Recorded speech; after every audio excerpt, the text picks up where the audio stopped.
Hello everyone, this is Clary from Shadow Moon Tarot. Welcome back to my channel. And since February is almost gone, I thought to share with you my bullet journal layout for March 2019. Because I'm not great at drawing, I try to keep things simple, and I just wanted layouts that will work for me. As per usual, I use the Lloydstrom 1917 bullet journal because I like watercolors and this holds water relatively well. Obviously, if you're gonna use watercolors and you want to use this journal, keep in mind that it's not a watercolor journal, so don't use a ton of water. So let's dive in. This is my first layout. It's the calendar spread for March 2019. I used stamp sets to create the flowers, and then I color them using watercolors. Nothing fancy. And then I created the table for each day of the week, and because we had an extra Sunday, I didn't want to push the whole table higher, so I just moved the Sunday on the top here. Then I created a space for the tarot card of the month. Every month I draw an animal spirit card and a crystal card for the month, and I write the meanings here, so then I have keywords to play with throughout the month. I use this table here to write the phases of the moon, but also I keep track of my daily tarot draws, because every day of the month I draw one tarot card. I record down which card it is, and then at the end of the day, if something special has happened and I believe that the meaning relates to the card, then I'll write it down, and then I have new meanings for my cards. Here I keep track of the planetary data so that I know at a glance where the planets are during the month, and the lunar phases. I use this moon oracle, and at the back of the book there is a moon table. So let's say for March 2019, I go here and it says balsamic moon, black moon, and so on and so forth, and which sign each phase is in. And then I go back to the beginning and I find the combination, and there is a keyword, so I write down the keyword here. Obviously I can do that using the deck, but for some reason I find this this way faster, for me anyway. Then I do my goals page. This month grow was a word that was stuck in my mind, so I thought, oh, I'll use this for my goals page. And here I will probably divide it into categories like I do with many things, and I will probably divide them into like personal, social, family, business, spiritual, or whatever. And then I'll write the goal under each category.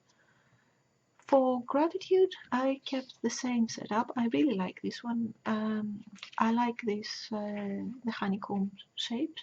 So I thought, oh, I'll keep it like this. And I find it easy to make because I have a stencil, and therefore I just trace the shape, and it's quick and easy. And here, every day of the month, I write something nice about the day that I'm grateful for. And if nothing nice has happened, it makes me think, what could I appreciate of the simple things that quite often go unnoticed during the day, and I push myself to write something nice, because sometimes life is not always roses, so sometimes you have to help yourself find new things by looking into the simple things, like having a coffee or reading a nice book. And then here, at the end of the month, I write my monthly favorites, like a drink that I enjoyed, like a special fruit juice or tea or whatever, um, a food that I liked or a new food that I tried and I liked, a place I visited, something I read, something I watched, my favorite tarot and oracle deck. And sometimes I have more than one deck, but yeah, don't tell anyone. Then I have my budget spread. That's pretty simple. The date, the description, and the money, the amount spent. I use these lines. I have it divided into two columns because quite often I have small transactions and they take up a lot of space. So I find that if I have it separated from the beginning, then it doesn't get too messy.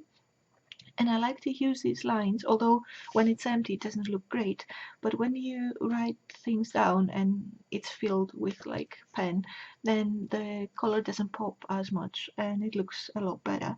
But also the lines help you find transactions a lot easier. At least that's what I think, because otherwise you have a lot of text, and for me it makes it harder to find a transaction that I may be looking for. Here I have my monthly habit tracker, and it works like this. I have the days of the week and I divide it into weeks, starting from Sunday, because that's in my head where my and in my job where my week starts. And here I write down the habits that I want to track. This could be like how often I go out for a walk, how often I exercise, how many hours I sleep per day, and things like that. Or things like how often I post on Facebook and Instagram and on YouTube, and things like that, just general habits. Then I have my moon and chakra reading. Each month I do a moon reading, and I set intentions based on the moon phases. Quite often I use Ethony's moon spreads, or other times I find things from Pinterest or Instagram, and often I create my own. And I do the reading using tarot, and then I record the reading here. Then I do the same for like a chakra check-in at the beginning of the month, and quite often I use the spread that Christine and Celeste used in the Tarathon last year. If I remember, I will link the video below. And I write the readings here, and then I have something to go back to and refer at a later date, on a later date. Here, as per usual, I have a page for the decks I have used during the month, and that helps me keep track of which decks I use more often, which ones are my favorite, and that helps me when I decide to purchase a deck as well. Because when you keep working with a certain type of imagery, you notice what works for you and what doesn't. So that gives you a good idea of what may work in future decks as well. And here I have my monthly reflection. Some wonderful things happened this month. I am happy with myself because grateful for, and I know that every day I write something that I am grateful for in the previous setup, but here I write the most important thing that I am grateful for the current month. Here I write what did I learn and how can I improve, and my wishes for the next month. And this page I keep it blank because sometimes I use it for notes, sometimes I find nice images on Pinterest or Instagram and I just print them out and stick them here for inspiration. Sometimes I just write ideas like brainstorming, or if I'm doing a challenge, sometimes I write the prompts here. And then I have 2-page layout to start my weekly setup. So that was it for March 2019. I hope you liked it. If you find it inspiring, please give the video a thumbs up. And if you want, leave me a comment. I love reading them. Until next time, have a wonderful time. Much love. Bye.